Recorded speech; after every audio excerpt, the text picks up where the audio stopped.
Good morning and welcome to the Medicare reopening process, what you need to know webinar session. We are happy to have you with us today. And this session is for all Part A provider types in jurisdictions 6 and K. And this session is scheduled for 1 hour. And just before we get started, I do have a few housekeeping items that I'd like to go over. As you'll notice, we are using a new version of GoToWebinar. It's been going for a few weeks now, so hopefully you've been to a session previously and you're good to go. But if you have any issues, I have added in the chat a link to the GoToWebinar attendee guide that can help you with any issues that you may encounter with this updated version. I also want to note with this updated version that closed captioning for the session can be turned on or off using the CC button down in the bottom right hand of the screen. You'll see that CC captions button where you can click on to turn them on or off. Just also to note that closed captioning is not always 100% accurate. It does tend to have some trouble with acronyms and specialized terminology, which are very common in Medicare. So if you do need to look up an acronym that you're not familiar with that you hear on this webinar, we do have an acronym search available out on our website. If you go to www.ngsmedicare.com, you'll select resources and then tools and calculators, and that acronym search is available there. And then I also want to note that you can find the PDF version for this presentation under the materials in the GoToWebinar control panel. So up in the upper right-hand corner, you'll see what looks like a document with a paperclip, and that is the materials. You'll see there a copy of the PDF of this presentation, as well as a little one-pager document that gives you some links out to some commonly used areas on our website. If you're not finding it in the materials, you may need just to expand your GoToWebinar window, or you may need to use the three dots in the right-hand corner, which will give you more options where you may see materials from there.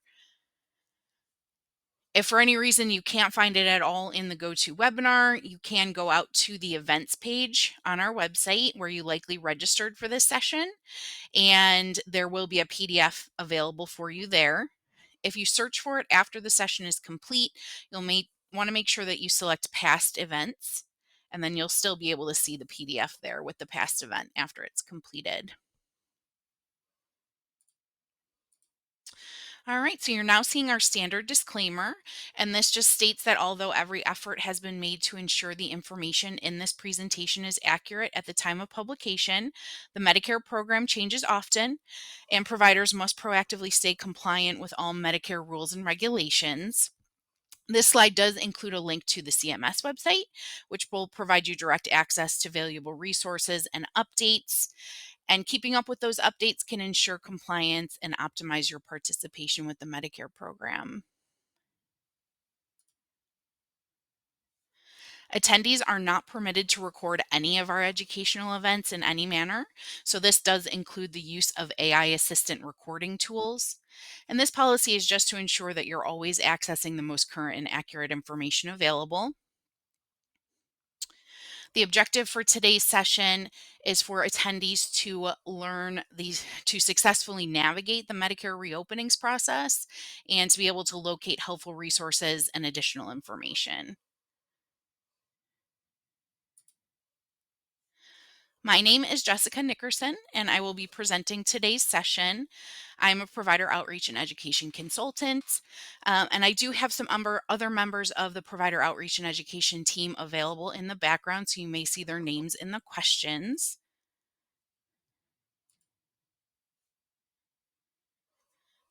And then quickly just reviewing today's agenda, we'll go over what is a reopening, the claim adjustment and reopenings in FIS DDE, reopenings in NGS Connects, reopenings via mail, and then we'll provide you with some helpful resources.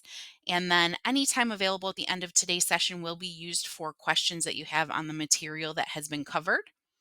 The question box will be open and available throughout the session, but please note that your question may be answered by the material as I continue, so you may want to hold on to it until towards the end. I just also want to point out that I cannot answer any questions on specific claims in this session. These usually require additional resources and include PHI or PII. And I ask that you direct any of those specific questions to our provider contact center. I also want to ensure that you do not include any PHI or PII in the question box.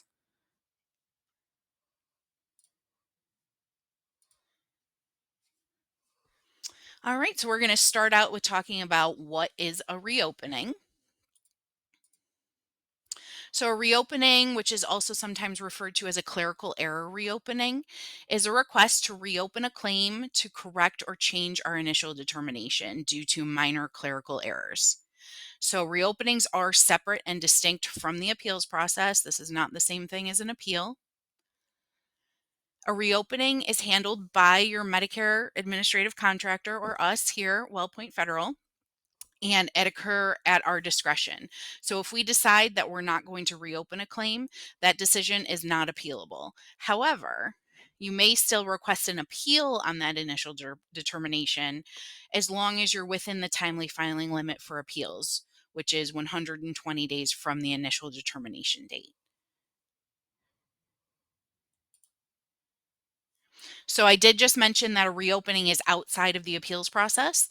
So let's take a look at the difference between a reopening and an appeal or redetermination.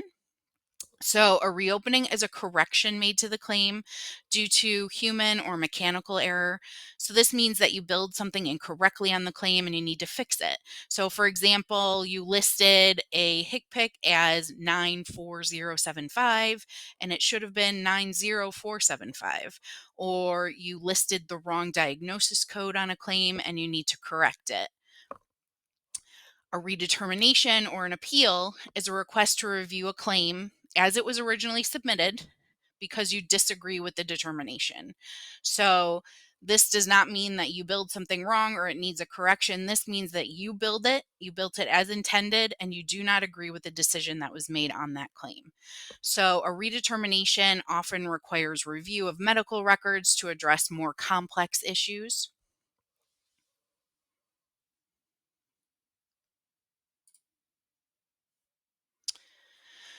The time frame for submitting a reopening is based on a few different things. So you can have either within 1 year of the date of the initial determination for any reason, or within 4 years of the date of the initial determination with good cause. So, some examples of good cause are there was new evidence that was not available or known at the time of the determination, or evidence that was considered at the time of the initial determination has an obvious error that needs to be corrected.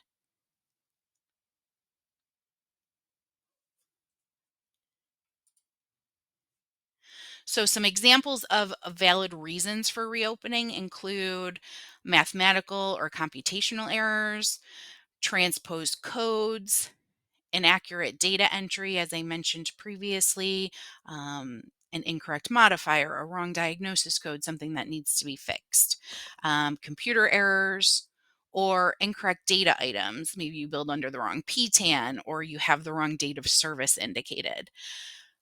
Some valid reopening reasons do not include omissions or failure to bill for items or services. So you cannot add any services to a claim on a reopen that were not previously billed. So if you forgot an entire line of service, that is a brand new claim. You cannot add that to reopen a claim and add new services. And then also third party payer errors. So if you have an issue with your um, vendor or your third party payer, that is something that is not considered reopenable.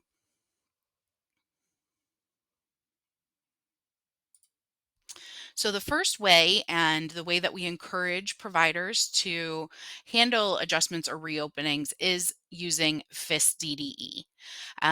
So, this is something where you're going to use that FIS DDE electronic system in order to submit an electronic adjustment or reopening to correct those errors on partially denied processed claims.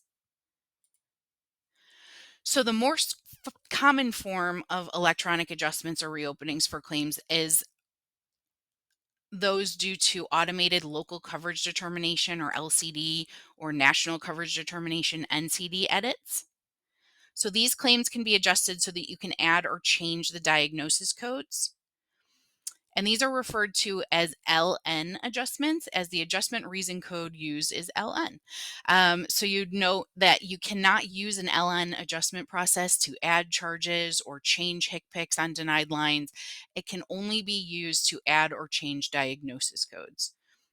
So you can identify claims that have been auto denied due to an LCD or an NCD by using the reason code associated with the claims.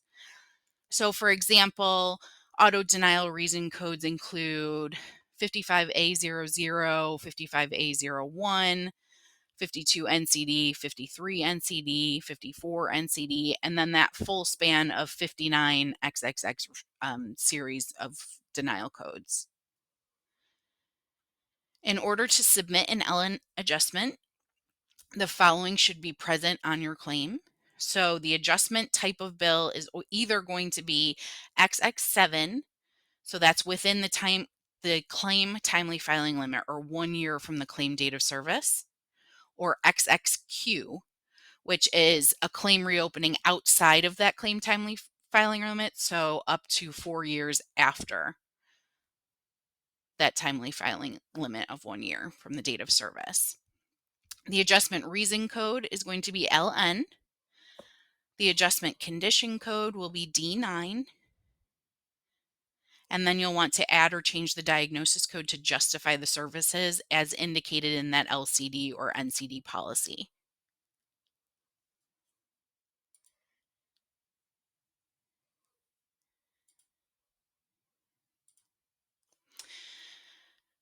And then the other way to do an electronic adjustment or reopening in FIS DDE on claims that are partially denied for reason codes other than those LCD or NCD auto denials is just a regular adjustment that you can use either the XXQ or XX7, depending on the timing, with the applicable reason code and condition code that make your correction. So the adjustment must still fall under the clerical error criteria discussed for a valid reason to reopen, such as correcting a HICPIC code or a modifier or a date of service or the PTAN. So those corrections can be done on just a regular adjustment. If the claim is fully denied, meaning all of the lines on the claim are denied, you cannot complete an electronic adjustment or a reopening. So you would need to identify that, which you can do by looking at the claim status location in FIS, would be DB9997. If you find that your claim is fully denied and you can't reopen it, you would need to submit an appeal request through NGS Connects or in writing, and we'll discuss how to do those things coming up. All right. So, if you'd like to reopen your claim due to a clerical error or omission and you're not able to initiate an electronic adjustment or a reopening in FIS DDE, you can also complete that reopening using our online provider portal, which is NGS Connects. To access NGS Connects, you're going to start from www.ngsmedicare.com. And that'll be your dual login page that you see when you go out to our website. On the right-hand side, you're going to log into Connects with your user ID and password.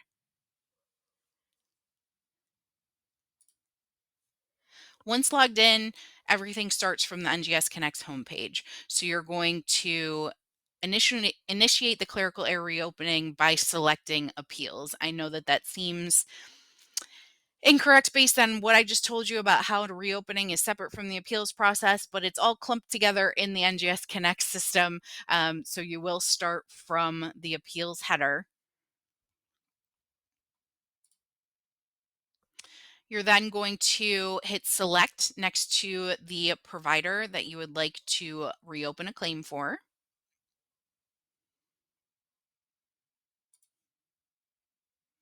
And then you're going to see the claim search. So you will select claim search on the top bar where it says appeal history or claim search. And then using the filters, you're going to search by the patient's Medicare number, from service date, and to service date in order to find the claim that you would like to reopen. Once you hit search, you're going to see this list of results show down below. When you find the claim that you would like to reopen, you're going to select the checkbox next to that claim, and then you'll select Initiate Clerical Error Reopening.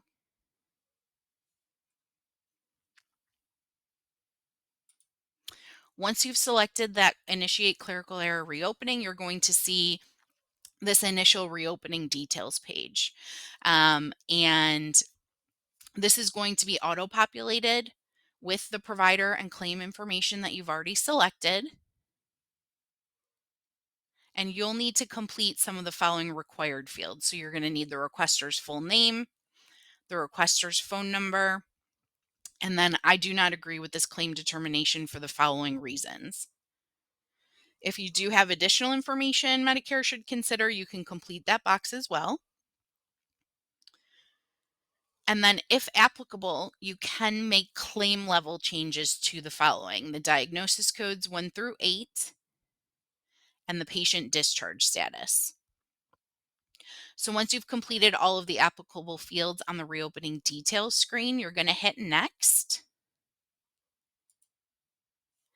And then you will see the ability to review the individual claim lines.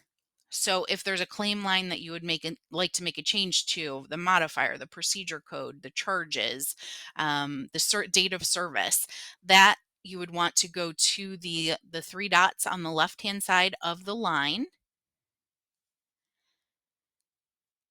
And when you click on those 3 dots, you're going to then select Edit Line.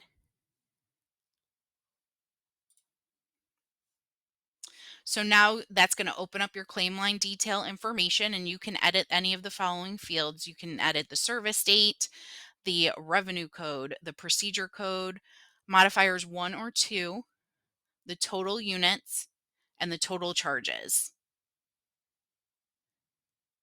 So once you have made any changes that you need to for a claim line, you're going to select Save, and it'll take you back out to that list of the lines that are on the claim. If you need to make any adjustments to any additional lines, you'll do the same thing. You're going to hit the 3 dots, hit Edit Line, and then make any changes and save. Once you have completed all of your changes for any of the lines on the claim, you're going to hit Next in the bottom right-hand corner. And this next screen is going to allow you to add attachments to your reopening. So you're not required to submit attachments with a reopening request, but if you do want to include, an updated copy of the claim form, if you have any documentation you would like to include, you can do so. We accept most common file formats, and you can either drag and drop the file into the area, or you can hit Browse to upload in order to search your computer to add a file.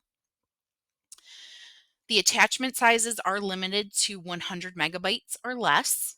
So if your document size exceeds 100 megabytes, you'd want to separate that document into smaller files. There is no limit to the number of attachments that you can include with your inquiry. Please note that the file name that your attachment should be comprised of only letters and numbers. Special characters can cause the file to become corrupt when uploaded. So if you have any special characters in the file name, so this can include apostrophes in the beneficiary's name, a dash, a slash, please make sure you rename the file using only letters and numbers prior to uploading it. So then once you have all your attachments here, you're going to hit Next. And that's going to bring you to a Ready to Submit page. So this is just confirming you're ready to go ahead and submit your reopening request. If you need to do anything or make any updates, you can hit the back button and go to a previous step. If you're all set and ready, you're going to hit Submit in the bottom right-hand corner.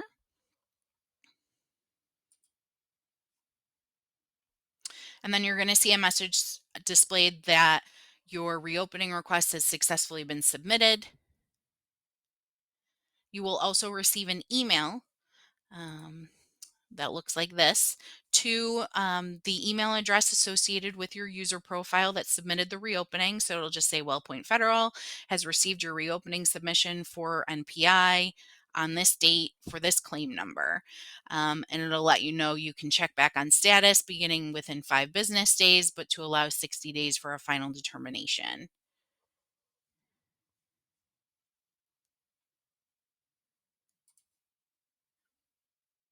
All right, so the next way that you can submit a reopening is via mail. And so you would actually complete the clerical error omission report or omission reopening request form, which there is a link to it on this slide. There's also going to be a link to it in the resources later. And you're going to complete that form and send it to the mailing address listed on your form. To avoid any processing delays, you want to make sure that you're sending it to the correct address for your jurisdictions. You want to make sure you either send it to JK or J6, depending on where your state resides.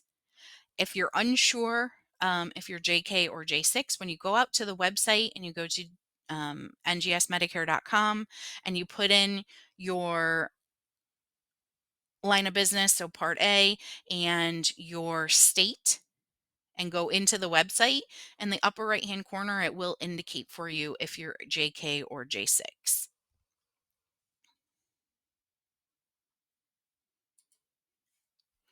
When you're submitting a reopening request via mail, you need to make sure that you include the beneficiary's name and MBI, the date of the initial determination notice, the date of service, the specific change you would like considered, the requester's name, address, telephone number, and relationship to the beneficiary,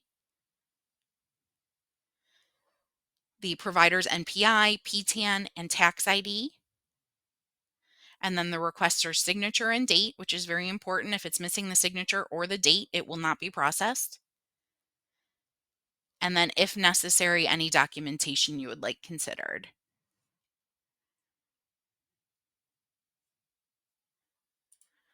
All right, so that is the reopenings process. Here are some resources that we have available for you. So, first link is out to our website, which is some more details on reopenings for minor errors and omissions.